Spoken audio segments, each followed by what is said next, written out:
এই ভুলগুলো যদি আপনি জেএলপিটি পরীক্ষায় করে থাকেন তাহলে আপনার রেজাল্ট আসবে না।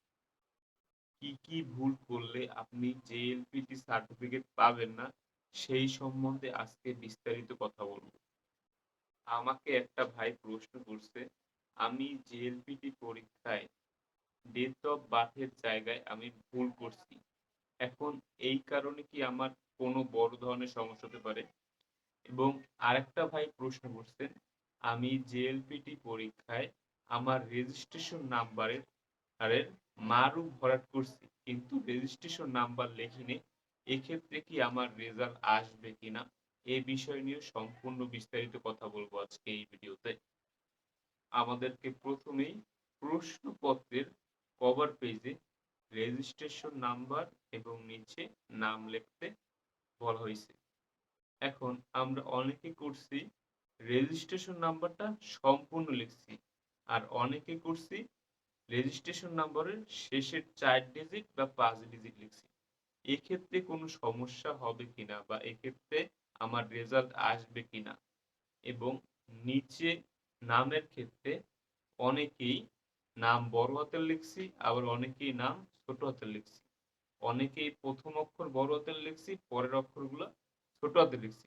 এক্ষেত্রে কোনো সমস্যা হবে কিনা? আপনার প্রশ্নপত্রের কভার পৃষ্ঠায় আপনি যেটাই লিখুন না কেন, সেক্ষেত্রে আপনার কোনো সমস্যা হবে না। এটা অফিসিয়ালি কোনো বলে দেওয়া হয় নাই যে এখানে ভুল করলে কোনো ধরনের সমস্যা হবে। তাই এইখানে যদি আপনি যেটাই লেখেন না কেন, এইটা আমাদের দেখার বিষয় নয়। আমরা কি দেখব? আমরা দেখব আমরা ওএমআর শিটে কি লিখছি, এইটা হচ্ছে সবথেকে গুরুত্বপূর্ণ। আমরা যে প্রশ্নপত্রের যে কভার পৃষ্ঠায় কি লিখছি, সেইটা এখানে আমাদের দেখার কোনো বিষয় নয়। আমাদের ওএমআর শিট হচ্ছে সবথেকে গুরুত্বপূর্ণ। ওএমআর শিটের রেজিস্ট্রেশন নাম্বারে আপনি যদি মারু ভরাট না করেন বা আপনি যদি সুন্দরভাবে না লেখেন বা আপনি যদি কলম ইউজ করেন, সেক্ষেত্রে আপনার রেজাল্ট আসবে না। রেজিস্ট্রেশন নাম্বার খুবই সেনসিটিভ। এখন আমাকে যে ভাইটা প্রশ্ন করছেন যে আমি রেজিস্ট্রেশন নাম্বারের মারুটা ভরাট করছি কিন্তু উপরের রেজিস্ট্রেশন নাম্বারটা লিখি নাই।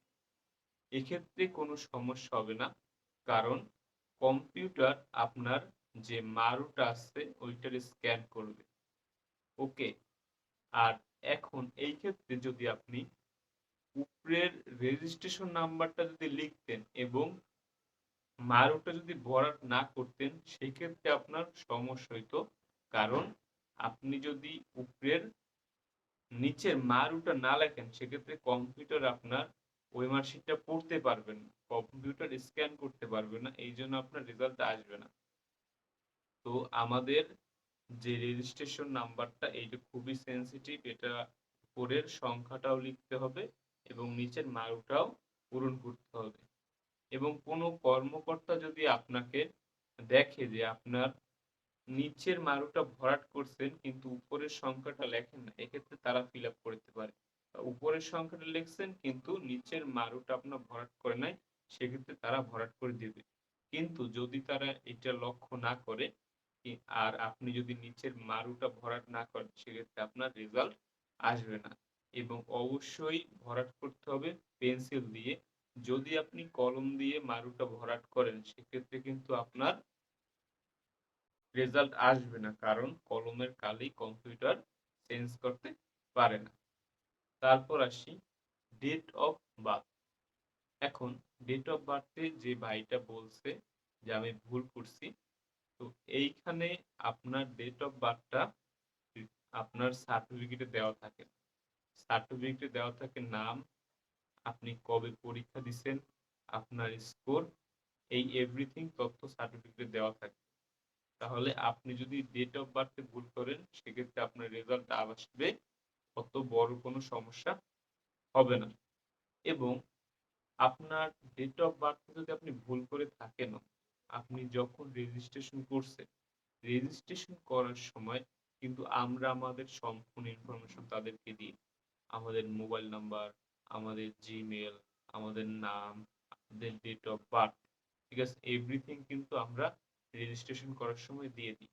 ওকে, তো এই ক্ষেত্রে যদি আপনার ডেট অফ বার্থে কোনো ভুল করে থাকেন তাহলে ইনশাল্লাহ কোনো ধরনের সমস্যা হবে না। তো শুধু শুধু এই বিষয় নিয়ে চিন্তা করবেন না, কিন্তু অবশ্যই চেষ্টা করবেন যাতে ভুল যাতে না হয় এইটার জন্য। এখন জেএলপিটি ওএমআর শিটে নামটা কিভাবে লিখতে হয়? আপনার আইডি কার্ডে যেরকম দেওয়া আছে, যদি সব বড় হাতের থাকে তাহলে সব বড় হাতের, যদি সব ছোট হাতের থাকে তাহলে সব ছোট হাতের। এখন আপনি ওইখানে লিখবেন কিভাবে?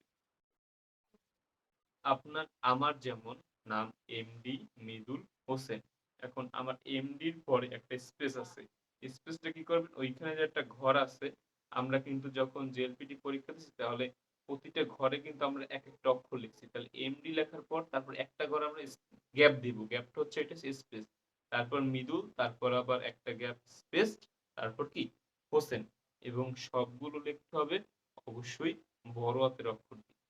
এখন যারা কিনা এইখানে ভুল করছেন, হয়তোবা আপনারা ছোট হাতের অক্ষর দিয়ে লিখছেন, বা ওইখানে আপনার স্পেস দেন নাই, বা আপনারা ওইখানে হুম একটা বড় হাতের একটা ছোট হাতের অক্ষর লিখছেন। এখন এই ক্ষেত্রে কোনো সমস্যা হতে পারে কিনা? আমরা যখন রেজিস্ট্রেশন করছি ওই সময় আমরা কি নাম দিছি?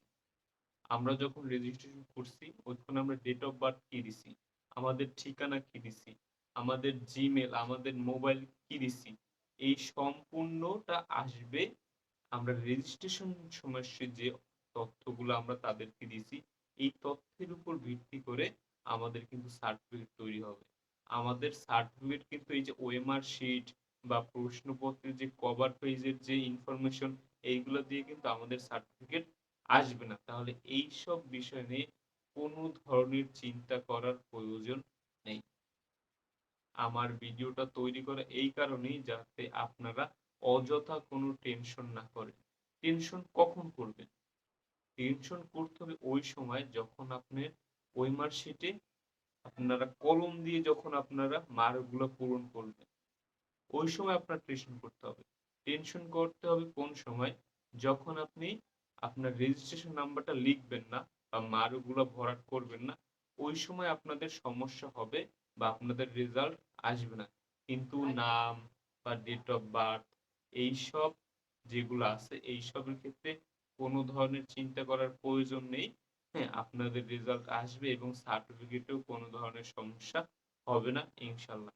তবে অবশ্যই চেষ্টা করবেন যাতে এই সব বিষয়ে ভুল না হয়।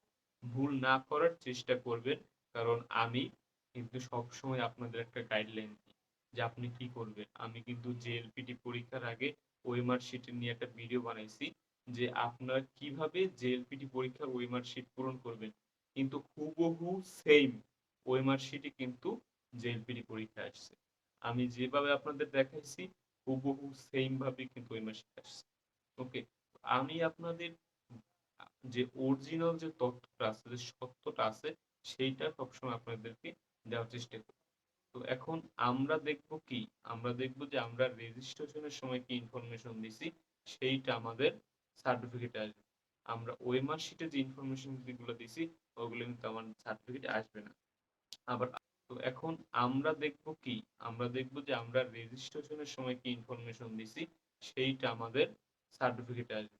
আমরা ওএমআর শিটে যে ইনফরমেশন গুলো দিছি ওগুলো কিন্তু আমার সার্টিফিকেটে আসবে না। আবার আমরা অনেকেই করি কি, রেজিস্ট্রেশন অন্য লোকের কাছ থেকে করাই। অন্য যখন আমার রেজিস্ট্রেশন যদি আমি নিজে না করি, অন্য লোক করলে সে তো ভুলও করতে পারে। সে তো আমার এমডির জায়গায় এমএসও দিতে পারে। ঠিক আছে? বা এমডির জায়গায় এমআর দিতে পারে।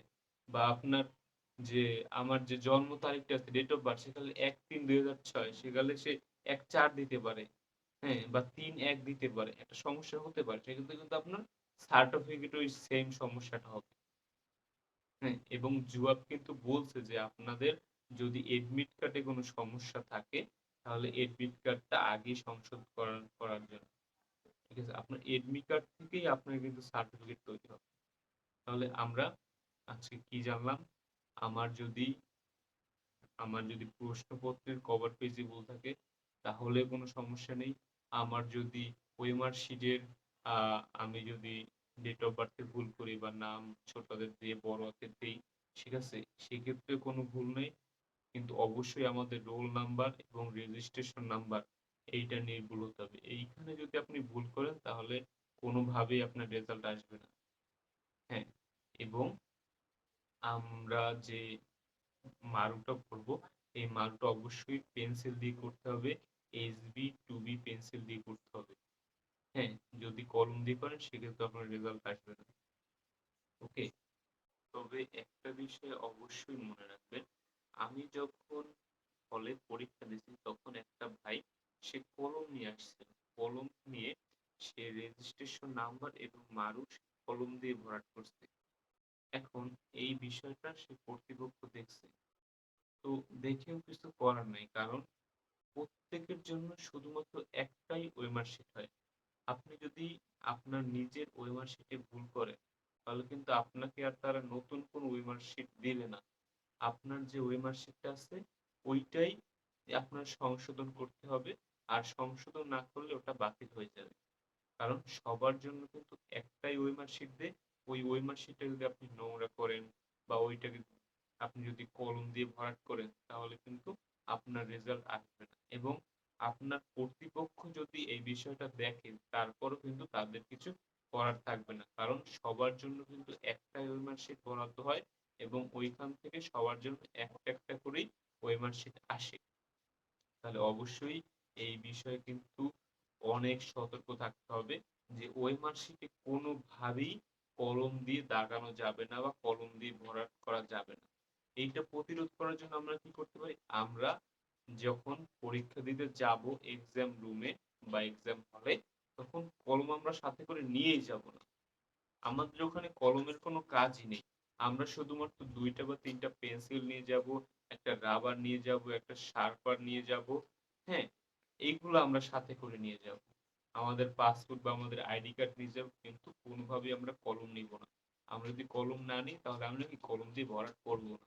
যদি আপনি কোনোভাবে কলম দিয়ে ভরাট করে ফেলেন তাহলে কিন্তু হ্যাঁ, আপনি বড় ধরনের সমস্যায় পড়ে যাবেন।